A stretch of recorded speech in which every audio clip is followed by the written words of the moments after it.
Distinguished speaker is a true Renaissance artist whose contribution to Indian cinema have redefined excellence. His multifaceted talents and depth of vision continue to inspire generations of filmmakers. Can we have a glimpse of his extraordinary journey on screenplay? I'm talking about Kamal sir. So let's watch the AV. The AV is here. So let's together wait to watch the same. Kamaluddin Muhammad Majeed എന്ന മലയാളികളുടെ അഭിമാനമായ കമൽ എന്ന ചലച്ചിത്ര സംവിധായകൻ 1957 November 28 Thrissur കൊടുങ്ങല്ലൂരിൽ പരേതനായ AM Abdul മജീദിന്റെയും പരേതയായ Sulekha ബീവിയുടെയും മകനായി ജനനം. കഴിഞ്ഞ 45 വർഷക്കാലം മലയാള സിനിമയിൽ വിവിധ മേഖലകളിൽ തന്റെ വ്യക്തിമുദ്ര പതിപ്പിച്ചു. 1981 ത്രാസം എന്ന സിനിമയ്ക്ക് തിരക്കഥ എഴുതിക്കൊണ്ടാണ് മലയാള സിനിമയിൽ പ്രവേശനം. 1981 മുതൽ 1985 വരെ ലെനിൻ രാജേന്ദ്രൻ, PN മേനോൻ, ഭരതൻ എന്നീ പ്രമുഖ സംവിധായകരോടൊപ്പം സംവിധാന സഹായിയായും അസോസിയേറ്റ് ഡയറക്ടറായും പ്രവർത്തിച്ചു. 1986 മിഴിനീർ പൂക്കൾ സംവിധാനം ചെയ്തുകൊണ്ട് മലയാള ചലച്ചിത്ര സംവിധാന രംഗത്തേക്ക് പ്രവേശിച്ചു. കഴിഞ്ഞ 40 വർഷത്തിനുള്ളിൽ 48ഓളം സിനിമകൾ സംവിധാനം ചെയ്തു. 13ഓളം സിനിമകൾക്ക് തിരക്കഥ എഴുതുകയും കൂടാതെ സിനിമാ നിർമ്മാതാവായും പ്രവർത്തിച്ചു. മലയാള സിനിമാ പ്രേക്ഷകരുടെ മനസ്സിൽ തങ്ങി നിൽക്കുന്ന ഉണ്ണികളെ ഒരു കഥ പറയാം, കാക്കോത്തിക്കാവിലെ അപ്പൂപ്പൻ താടികൾ, ഉള്ളടക്കം, മേഘമൽഹാർ, ഗദ്ദാമ എന്നീ സിനിമകൾ കൂടാതെ JC ഡാനിയലിൻ്റെയും കമല സുരയ്യയുടെയും ആത്മകഥയെ ആധാരമാക്കി സെല്ലുലോയിഡ്, ആമി എന്നീ സിനിമകൾ സംവിധാനം ചെയ്തു. സംവിധാനം ചെയ്ത സിനിമകളിൽ ഭൂരിപക്ഷം സിനിമകളും സൂപ്പർ ഹിറ്റുകളുടെ പെരുമഴക്കാലം തീർത്തു. മലയാള സിനിമാ സംഘടനാ രംഗത്തും തൻ്റെതായ വ്യക്തിമുദ്ര പതിപ്പിച്ചു. മാക്ടയിൽ ജനറൽ സെക്രട്ടറിയായും ഫെഫ്കയുടെ പ്രസിഡന്റായും കേരള ചലച്ചിത്ര അക്കാദമി ചെയർമാനായും പ്രവർത്തിച്ചു. 3 ദേശീയ അവാർഡുകളും 7 സംസ്ഥാന അവാർഡുകളും 13ഓളം ഫിലിം ക്രിട്ടിക്സ് അവാർഡുകളും നേടുകയുണ്ടായി. മലയാള സിനിമയിലെ സമസ്ത മേഖലകളിലും വ്യക്തിമുദ്ര പതിപ്പിച്ച കമലിനെ LK ഷോർട്ട് ഫിലിം ഫെസ്റ്റിവൽ വേദിയിൽ ബഹുമാന പുരസ്സരം ആദരിക്കുന്നു.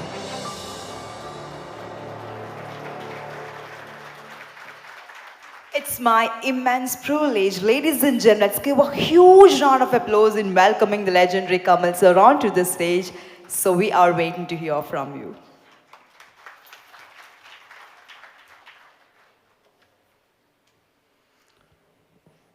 എല്ലാവർക്കും നമസ്കാരം. കാശ്മീരിൽ നമ്മെ വിട്ടുപിരിഞ്ഞ നമ്മുടെ പ്രിയപ്പെട്ടവരെ ഓർത്തുകൊണ്ട് നമുക്ക് തുടങ്ങാം. ഈ അശാന്തിയുടെ കാലഘട്ടത്തിലും ചന്ദ്രേട്ടൻ പറഞ്ഞ വാക്കുകളാണ് എൻ്റെ മനസ്സിലുള്ളത്. കാരണം സിനിമ ചെയ്യുമ്പോൾ ഫിലിം മേക്കറുടെ ഉത്തരവാദിത്വമാണ് താൻ ചെയ്യുന്ന കാര്യത്തിനോട് നീതി പുലർത്തുകയും അതോടൊപ്പം തന്നെ ആൻസറബിൾ ആകുക എന്നുള്ളത്. ചന്ദ്രേട്ടൻ അത് ധൈര്യപൂർവ്വം ചെയ്തിട്ടുള്ള ആളാണ്. നമുക്കറിയാം, വിലാപങ്ങൾക്കപ്പുറം എന്ന സിനിമ എത്ര പേരിവിടെ കണ്ടിട്ടുണ്ടെന്നറിയില്ല. അത് അന്നത്തെ ഗുജറാത്ത് കലാപവുമായിട്ട് ബന്ധപ്പെട്ട സിനിമയാണ്. അതുകൊണ്ട് തന്നെ ചന്ദ്രേട്ടൻ അത് പറയാനുള്ള അവകാശമുണ്ട്. അതാണ് ഞാൻ ഈ അവസരത്തിൽ ഓർക്കുന്നൊരു കാര്യം. മറ്റൊന്ന്, തീർച്ചയായിട്ടും സിനിമ ചെയ്യുന്നവർ പല രീതിയിലുള്ള സിനിമകൾ ചെയ്യുന്നു. ഒരുപക്ഷെ പ്രേക്ഷകരെ ആകർഷിക്കാനുള്ള സിനിമയാവാം, അതല്ലെങ്കിൽ തൻ്റെ കലാവിഷ്കാരമാവാം. അതൊക്കെ ഓരോ ഫിലിം മേക്കേഴ്സിൻ്റെയും വ്യക്തിപരമായ താല്പര്യങ്ങളാണ്. നിങ്ങൾക്ക് നിങ്ങളുടെ വഴി തിരഞ്ഞെടുക്കാം. എന്നെ അത്ഭുതപ്പെടുത്തിയ കാര്യം, 400-ലധികം ഷോർട്ട് ഫിലിംസ് ഈ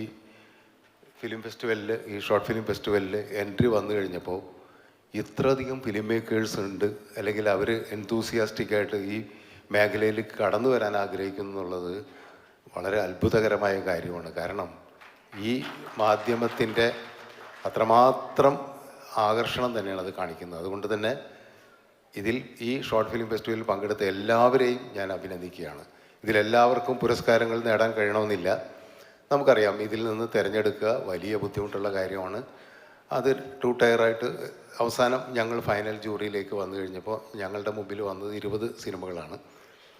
അതിനു മുമ്പുള്ള ജൂറി കണ്ട് വിലയിരുത്തി ഫൈനൽ ലിസ്റ്റിലേക്ക് വന്ന 20 സിനിമകളാണ്. ആ സിനിമകളെക്കുറിച്ച് ഞാൻ ഡീറ്റെയിൽ ആയിട്ട് ഇവിടെ പറയുന്നില്ല, കാരണം ഇനിയും ഈ പുരസ്കാരം നേടിയ ചിത്രങ്ങൾ അനൗൺസ് ചെയ്യാൻ പോകുന്നതേ ഉള്ളൂ. പക്ഷേ എന്നെ അത്ഭുതപ്പെടുത്തിയ കാര്യം എന്ന് പറഞ്ഞു കഴിഞ്ഞിട്ടുണ്ടെങ്കിൽ ഈ 20 സിനിമകളും ഒന്നിനൊന്ന് മികച്ചതായിരുന്നു. മാത്രമല്ല ഓരോ സിനിമകൾക്കും വളരെ പ്രൊഫഷണലായിട്ടുള്ള ഒരു സമീപനം, ഒരു പക്ഷേ ഒരു ഫീച്ചർ ഫിലിം ചെയ്യുന്ന ആ ഒരു സൂക്ഷ്മതയോടുകൂടി തന്നെ സിനിമകൾ കൈകാര്യം ചെയ്തിട്ടുണ്ട് ഈ ഷോർട്ട് ഫിലിംസ് എന്നുള്ളതാണ്. അപ്പോൾ അതിനു വേണ്ടിയിട്ട് എടുത്ത എഫേർട്ട്, അത് മാത്രമല്ല അത് ഒരു രീതിയിലും പ്രൊഡക്ഷൻ കോംപ്രമൈസ് ചെയ്തിട്ടില്ല എന്നുള്ളതാണ്.